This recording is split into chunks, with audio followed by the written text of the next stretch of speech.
Brought to you by KR Mangalam University. We provide you the platform to turn your dreams into reality. Give wings to your aspirations with KR Mangalam University.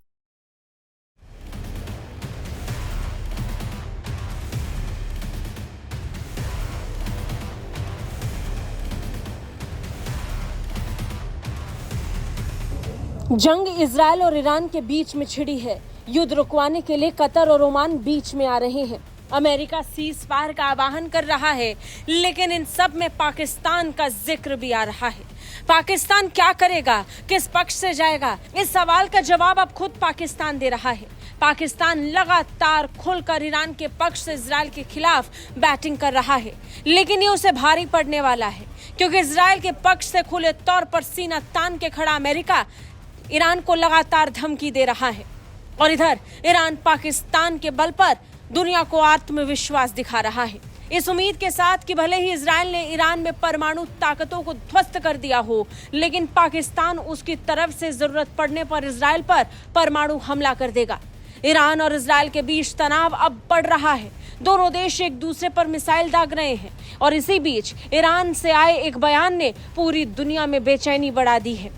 Iran के एक अधिकारी की तरफ से कहा गया है कि जरूरत पड़ने पर पाकिस्तान ईरान की तरफ से इजरायल पर परमाणु हमला कर देगा। ईरान ने इजरायल को परमाणु बम की धमकी दे डाली है। जी हां, ईरान का कहना है कि अगर इजरायल ने ईरान पर परमाणु हमला किया तो पाकिस्तान भी इजरायल पर परमाणु अटैक कर देगा। इस्लामिक रिवॉल्यूशनरी गार्ड कॉर्प्स के जनरल और ईरानी राष्ट्रीय सुरक्षा परिषद के सदस्य मोहसेन रेजाई ने खुलेआम इजरायल को यह धमकी दी है। न सिर्फ बयान जारी करके, बल्कि खुले तौर पर सामने आकर उन्होंने चेताया है कि जरूरत पड़ने पर पाकिस्तान उनका साथ देगा। इस कॉन्फिडेंस के पीछे की वजह भी साफ नहीं है, लेकिन ईरान को यह याद रखना चाहिए कि पाकिस्तान इस समय अमेरिका के बलबूते टिका हुआ है। पाकिस्तान किसी भी कीमत पर अमेरिका के खिलाफ नहीं जाएगा, लेकिन फिर भी सबसे बड़ा सवाल ये कि वो कौन सा कारण है जिसके बल पर ईरान को पाकिस्तान पर इतना भरोसा हो रहा है। पिछले साल तक जो ईरान और पाकिस्तान एक दूसरे पर रॉकेट और मिसाइल दाग रहे थे, वही पाकिस्तान और ईरान अब दोस्ती की नई कहानी लिखने के लिए पूरी दुनिया में मशहूर होना चाहते हैं। जनरल मोहसेन रेजाई एक टीवी शो पर पहुंचे। इस दौरान उन्होंने कैमरे के सामने दावा किया कि अगर इस तनाव के बीच इजरायल ने ईरान पर परमाणु हमला करने के बारे में सोचा भी तो पाकिस्तान उस पर पलटवार कर सकता है। तुर्की टुडे की रिपोर्ट के मुताबिक मोहसेन रेजाई ने अपने बयान में कहा कि इजरायल कुछ भी नहीं कर सकता। अगर इजरायल कभी भी ईरान पर परमाणु हमला करता है तो पाकिस्तान ने हमसे कहा है कि वो भी इजरायल पर परमाणु हथियारों का इस्तेमाल करेगा।